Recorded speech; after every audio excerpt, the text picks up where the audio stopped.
Hello Bharat के वीरों, कैसे हैं आप लोग। मैं हूं आकाश आर्यन और आज के वीडियो लेक्चर में मैं लेकर आया हूं discussion on strategy and planning for the CBSE exam. तो अगर आप 10th के हैं 12th के हैं, दोनों के लिए वीडियो इंपॉर्टेंट होने वाला है। तो इसमें देखिएगा कि किस तरीके से हमें प्लान करना चाहिए। तो जैसे कि आप देख पा रहे हो कि एग्जाम डेट्स आपके पास आ चुके हैं, तो स्क्रीन पे आपको शो हो रहा होगा।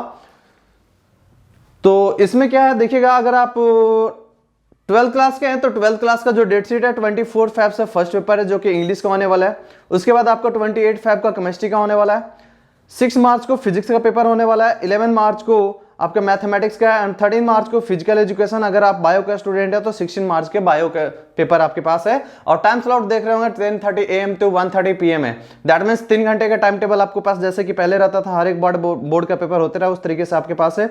अगर आप 10th क्लास के हैं तो 10th क्लास का 27 फेब से स्टार्ट होने वाला पेपर, जो कि 27 फेब को इंग्लिश का है।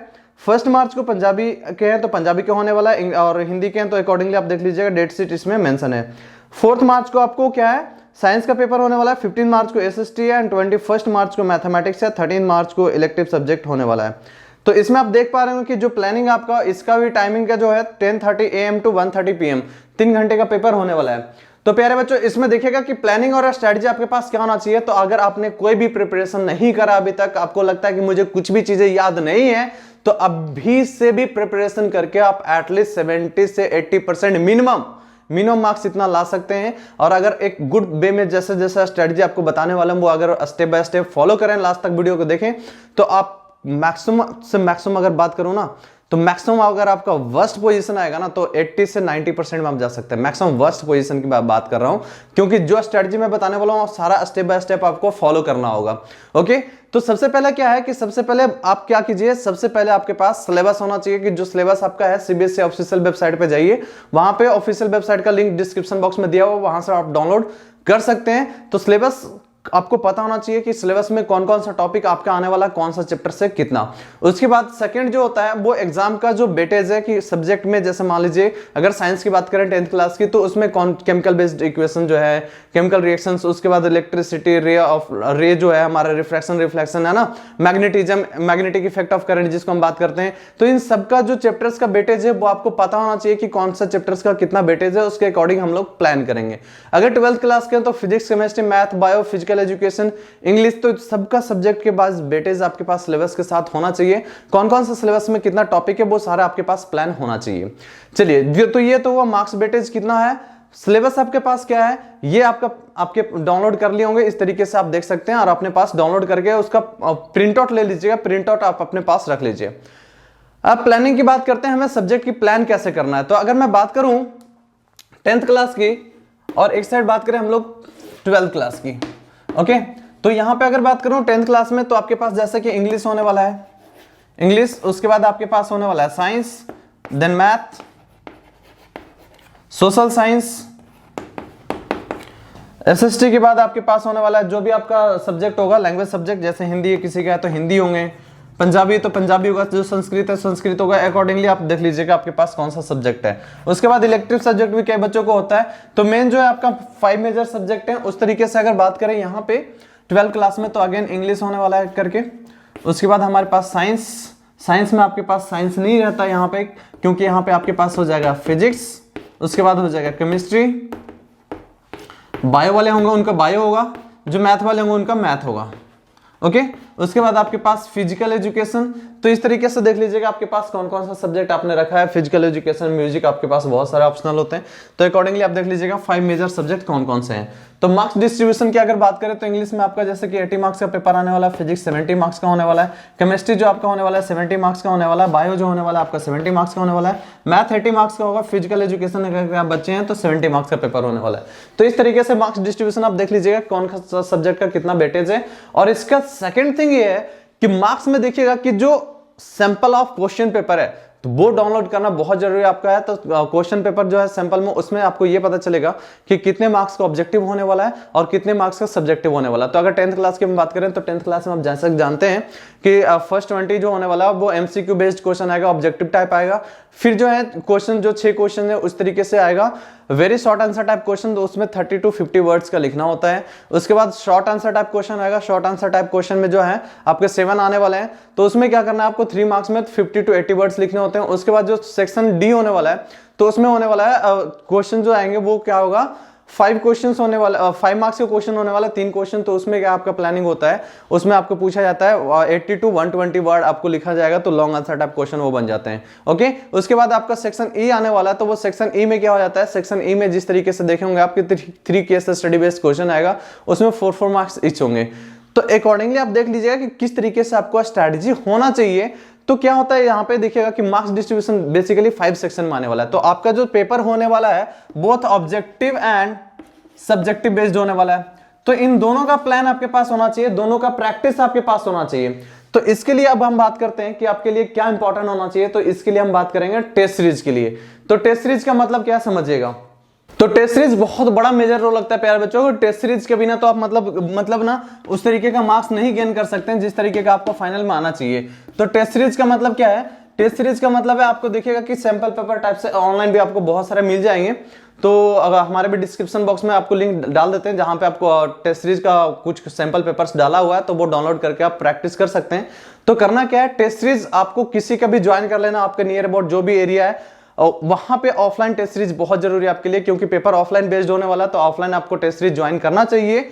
अगर आप नहीं कर पा रहे हैं तो कोई बात नहीं, आप घर पे भी प्रैक्टिस कर सकते हैं, कहीं से भी ऑनलाइन डाउनलोड कर लीजिए टेस्ट पेपर। वो जो क्वेश्चन होना चाहिए देख लीजिएगा, क्वेश्चन एक गुड लेवल का होना चाहिए, जैसे बोर्ड में पैटर्न आता है, बहुत ज्यादा टफ भी नहीं आता।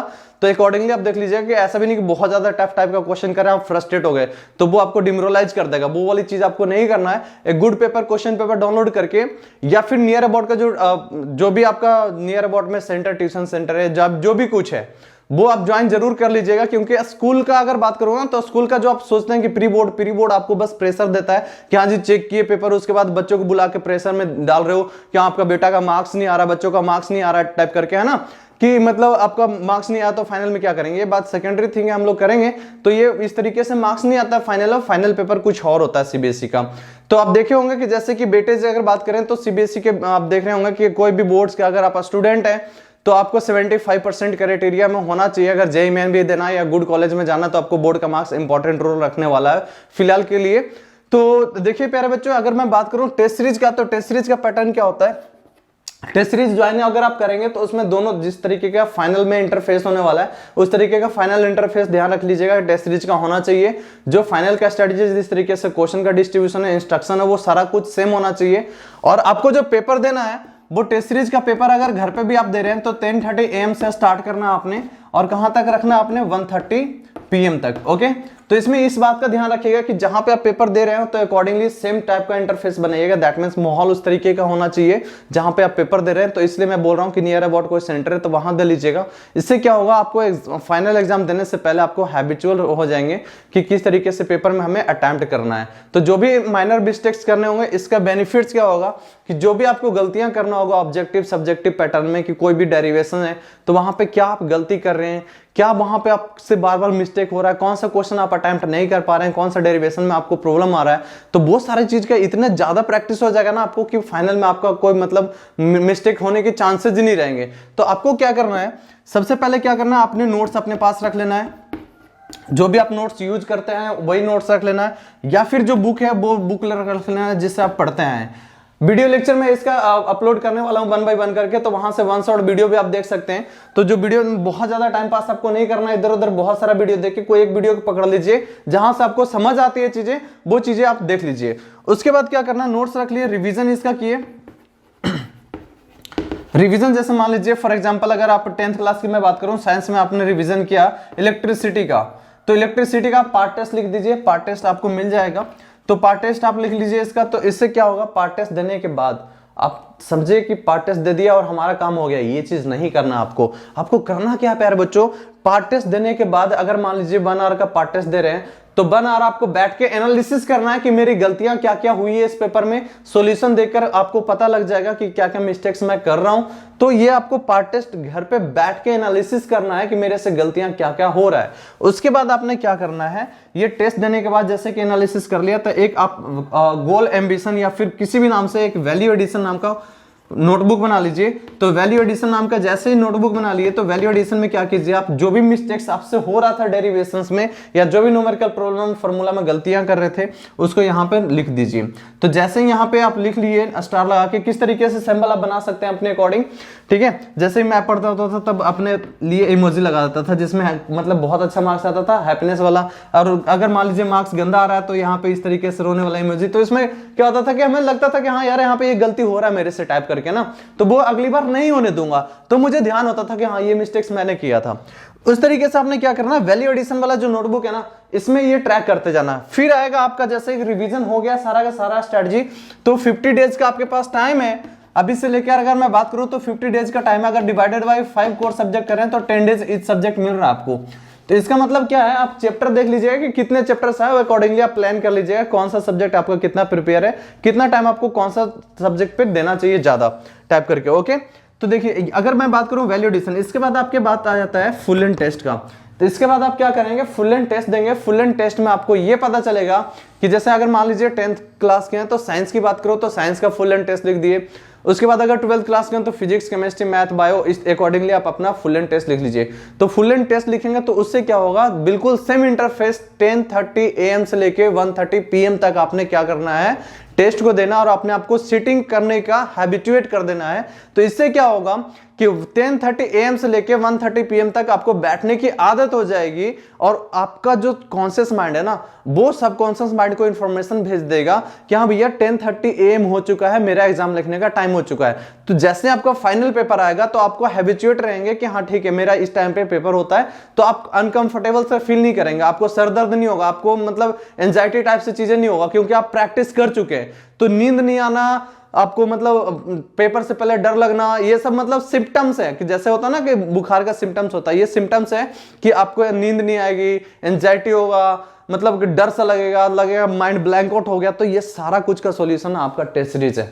जिस तरीके से टेस्ट सीरीज देते जाएंगे आपका कॉन्फिडेंस बिल्डअप होते जाएगा। मार्क्स को कभी मत देखिएगा, आपका मार्क्स क्या आ रहा है इससे मायने नहीं रखता, आप क्या क्या गलतियां कर रहे हैं आप उसको ट्रैक करके कितना इंप्रूव कर रहे हैं उस चीज को, ये आपका मायने रखता है। फाइनल में कोई मिस्टेक नहीं होना चाहिए, जितना करना है टेस्ट सीरीज में करो ना यार, चाहे सारा का सारा क्वेश्चन गलत कर दो लेकिन फाइनल में एक भी मिस्टेक नहीं होना चाहिए। तो वो आपको सिखाएगा कौन, टेस्ट सीरीज। तो ये बहुत इंपॉर्टेंट हो जाता है। अगर कोई बच्चा बिना टेस्ट सीरीज का जाता है तो उसका ऑन एन एवरेज परसेंटेज आता है, बहुत अच्छा वाला परसेंटेज नहीं आता। तो जो एक देखते होंगे गुड स्टूडेंट्स का गुड परसेंटेज होता है ना, वो टेस्ट सीरीज वगैरह सारा कुछ लिखे होते हैं, डायरेक्ट रट के गया और वहां पे सारा लिख दिया, ऐसा नहीं होता है करके, ठीक है ना। तो फुल एंड टेस्ट जब लेंगे तो फुल एंड टेस्ट 3 आवर्स का आप लिख रहे हैं, मान लीजिए 10:30 AM से लेके 1:30 PM तक। तो 1:30 PM तक जैसे आपने टेस्ट सीरीज लिखा तो आप इसके बाद आपने क्या करना है, घर पे जैसे गए तो घर पे गए तो उसके बाद आप जो भी ट्यूशन सेंटर जहां पे भी आप ज्वाइन किए, जो भी एकेडमी, चाहे ऑनलाइन भी आप डाउनलोड किए पेपर, तो देख लीजिएगा इसका साथ में सॉल्यूशन डाउनलोड कर लेना आपने। तो इसका जैसे ही चेक करेंगे तो चेक करने के बाद आपको क्या होगा, आधे घंटे का रिलैक्स ले लीजिए।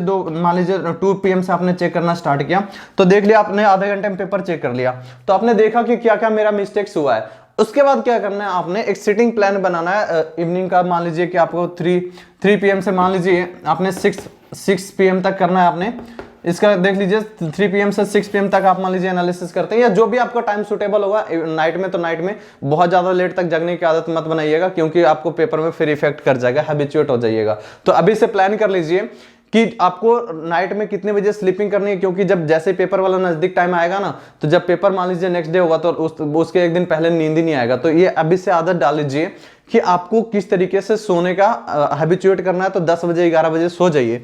तो अकॉर्डिंगली क्या करना है आपने, मान लीजिए कि आप एनालिसिस करते हैं 3 to 6 PM, या कोई बच्चा 8 to 11 है ना नाइट में कर रहा है, तो अकॉर्डिंगली देख लीजिएगा 3 घंटे का पेपर दिए तो पूरे प्रॉपर 3 घंटे लगाकर आपने एनालिसिस पेपर का करना है। जो आपका सही हुआ उस क्वेश्चन को भी देखना है, जो आपके गलतियां हो उसको तो नोट डाउन करना ही करना है। तो वो नोट डाउन कहां पे करना है, वैल्यू एडिशन वाला जो आपका नोटबुक होगा। तो वहां से आपका क्या होगा, एनालिसिस वाले पार्ट से, क्योंकि मोस्ट ऑफ द क्वेश्चन जो होते हैं ना सीबीएसई में हर एक बार नंबर ऑफ स्टूडेंट चेंज होते हैं, सिलेबस चेंज नहीं हो रहा और पैटर्न चेंज नहीं हो रहा, क्वेश्चन आस्किंग का वही पैटर्न है। अगर मान लीजिए ओम्स लॉ होता था, हर एक बार ओम्स लॉ आएगा, उसको कुछ मॉडिफिकेशन नहीं है। है ना। तो मतलब क्या है, बेसिकली स्टूडेंट्स चेंज होते हैं, सिलेबस और क्वेश्चन सेम होते हैं, आपका पहले से डिसाइडेड है क्वेश्चन क्या आएगा, तो बहुत ज्यादा डरने की जरूरत नहीं है यार। मतलब कि हाँ सभी लोग इस तरीके से कर रहे हैं, प्लानिंग उनको ये हो चुका, कुछ नहीं है। अगर कोई टॉपर भी स्टूडेंट है ना, तो उसके भी चीजें माइंड से ब्लैंक आउट हो जाता है, लास्ट में उसको रिवीजन की जरूरत पड़ता है। अगर वो लास्ट का अगर 50 डेज कोई अगर कहता है कि मैं टॉपर हूं ना, 50 डेज छोड़ दे, वो उससे कुछ नहीं होगा, मैं बता रहा हूं, वो भी फेल कर जाएगा। इसका मतलब क्या है, लास्ट का जो टाइम होता है ना बहुत इंपॉर्टेंट होता है। और यहां पे जो आपका माइंड है ना, कंप्यूटर से भी फास्ट वर्क करता है, हर एक चीज को कैप्चर बहुत फास्ट करेगा। तो विजुअलाइजेशन टाइप की चीजें करके मेन पॉइंट याद रखिए और उसी को सारा स्ट्रेटजी बना के अपना लिख लेना है फाइनल पेपर में। तो ये एनालिसिस करिएगा, जब 3 आवर्स का एनालिसिस जब करिएगा तो आपको क्या हो जाएगा, आपका माइंड में पता चल जाएगा कि क्या क्या मिस्टेक्स आपसे हो रहा था, कौन सा डेरिवेशन में कहां पे क्या मिस्टेक कर रहे थे। और ये हर एक सब्जेक्ट के लिए करना है, इक्वली करना है। इंग्लिश का है तो इंग्लिश कीजिए, फिजिक्स का कर रहे हैं तो फिजिक्स का, केमिस्ट्री का तो केमिस्ट्री का, अकॉर्डिंगली हर एक सब्जेक्ट का कीजिए एनालिसिस इस तरीके से। तो ये आपको यहां से स्ट्रेटजी ये चल जाएगा पता कि एक्चुअल में हमारी गलतियां कहां कहां हो रहा था, कहां कहां पे हमें सुधारना है। तो ये था हमारा टेस्ट सीरीज का वैल्यू एडिशन। अब जब हम बात करते हैं कि ये सारी चीजें तो हमने सर कर लिया, अगर मान लीजिए सर कोई टॉपिक मुझे नहीं समझ आ रहा तो क्या करना है, तो आप हमारे कमेंट सेक्शन में लिख सकते हैं कि सर इस टॉपिक का मुझे वीडियो चाहिए, इस सब्जेक्ट का ये वीडियो चाहिए, मुझे समझ नहीं आ रहा है चीजें, ठीक है। तो आपको अकॉर्डिंगली वीडियो मिल सकता है, या किसी का भी वीडियो लेक्चर है, ABCD किसी का भी वीडियो लेक्चर है, जहां से आपको चीजें समझ आ रहा है ना, वहां पे जाइए, उस टॉपिक को समझिए।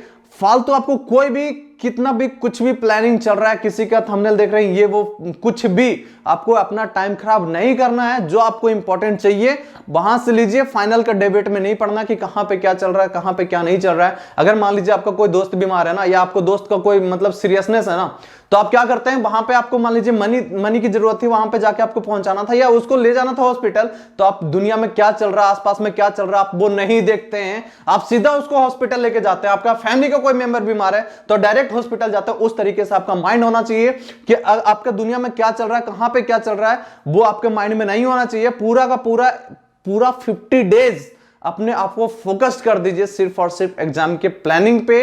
मतलब पूरा का पूरा माइंड का फोकस जो होना चाहिए वो एग्जाम पेपर पे होना चाहिए। एक दिन का डिस्ट्रैक्शन, सबसे बड़ा फॉल्ट पता है क्या होता है, स्टूडेंट्स क्या करते हैं ना, फोन में लग जाते हैं, उसके बाद वीडियो देखते हैं और वीडियो के नीचे सजेशन कुछ हो रहा है, कुछ बढ़िया सा थंबनेल दिख गया, कुछ सॉन्ग दिख गया, उसी में उलझ जाते हैं और उसके बाद क्या करते हैं, वो वीडियो और कहीं और, फिर सोचते हैं चलो यार आज का रहने देते हैं, कल पढ़ लेते हैं। अगर ये वाला फोकस है ना, ये वाला स्ट्रेटजी है ना, तो वीडियो मत देखो यार, जाओ आराम से घर पे बैठ जाओ और वीडियो किसी और का देखो, बढ़िया मस्त कुछ करो यार, जरूरत ही नहीं आपको वीडियो देखने की।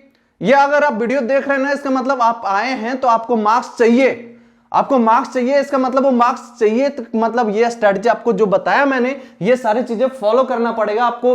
वीडियो लेक्चर देखना तो काम की वीडियो लेक्चर देखिए और उसके बाद आराम से बंद कीजिए, अपने आप को स्ट्रिक्ट कर लीजिए कि अपने आप को मतलब लिमिट कर देना है कि हम और फालतू चीजें हम नहीं करेंगे, एक डिसिप्लिन कर लेना अपने आप को। तो उस डिसिप्लिन में रहेंगे ना तभी आपका मार्क्स आएगा। कि कोई फालतू चीजों, किसी का मैसेज आ रहा है उससे बात करने लगे, किसी को कॉल आ गया उससे बात करने लगे, ये चीजें अगर आप करेंगे ना तो मार्क्स नहीं आएगा, फिर आपके लिए वीडियो इंपॉर्टेंट ही नहीं है। फिर तो जो आप कर रहे हैं नॉर्मल लाइफ में कीजिए। तो अपने आप को जो भी चीजें आप कर रहे हैं उसको मतलब डिस्ट्रैक्शन का जो भी पार्ट है उसको बंद कर देना है, सोशल मीडिया बंद कर देना है, तभी जाकर आपका मार्क्स आएगा। तो इस चीज का ध्यान रखिएगा कि डिस्ट्रैक्शन अपने आप में नहीं लाना है। और आपका जो एज है ना, उस एज में डिस्ट्रैक्शन एक लाजमी है, आ जाता है बच्चों में, वही चीज को आपको कंट्रोल करना है। एक स्मार्ट स्टूडेंट का मतलब ये नहीं होता कि हम डिस्ट्रैक्ट हो गए, तो इस चीज का ध्यान रखिएगा। तो जो भी आपको वीडियो की जरूरत है उस वीडियो लेक्चर का आप बताइएगा कमेंट सेक्शन में, मेल आप कर सकते हैं rootsclasses1313@gmail.com पे, हम आपको जरूर रिस्पॉन्स करेंगे। तो आपको जो भी वीडियो लेक्चर चाहिए, जो भी टॉपिक का नोट चाहिए, वो हमें लिख सकते हैं और हम आपको प्रोवाइड जरूर करेंगे प्यारे बच्चों। उसका कोई चार्जेस आपसे हम नहीं लेंगे, क्योंकि वीडियो लेक्चर आपके लिए अभी जो बना कर दे रहे हैं इसका भी कोई चार्जेस नहीं है। तो आपको करना क्या है, जो भी आपको समझ आ रहा है ना उस चीजों को नोट डाउन कीजिए और अकॉर्डिंगली आप अपना प्लान कीजिए। आपका परसेंटेज मायने रखता है जीवन में यार, तो परसेंटेज क्या लेकर आ रहे हैं वो आपका मायने रखेगा। प्री बोर्ड का टेंशन मत लीजिएगा। अगर किसी बच्चे का प्री बोर्ड में मार्क्स कम आ रहा है, किसी पेरेंट्स को आपको बुला के टीचर बोल रहे हैं कि ये बच्चा आपको कुछ नहीं कर सकता, कुछ मत सुनो, अपना प्लान करो 50 डेज के लिए आराम से। मतलब किसी को कुछ मत बोलो, कुछ मत रिस्पॉन्स करो, कौन क्या बोल रहा है जरूरत ही नहीं है, किसी टीचर से बहस मत करो। तो ध्यान रखिएगा इस चीज को प्यारे बच्चों कि मतलब अगर आपको मेंटली कोई टॉर्चर कर रहा है कि मार्क्स नहीं आएगा, तो आप किसी का मत सुनो, अपना प्लान करो, टेस्ट सीरीज लिखो, बेस्ट तरीके से अपना प्लान कीजिए। तो ऑल द वेरी बेस्ट कि आप लोग को बहुत अच्छा परसेंटेज आए। मिलते हैं नेक्स्ट वीडियो लेक्चर में, तो उसमें हम लोग क्या करेंगे, उस वीडियो लेक्चर में हम लोग डिस्कशन करेंगे चैप्टर बाय चैप्टर किस तरीके से वन शॉट क्वेश्चंस और आंसर करना चाहिए, वो मैं लेकर आऊंगा। तब तक के लिए जय हिंद।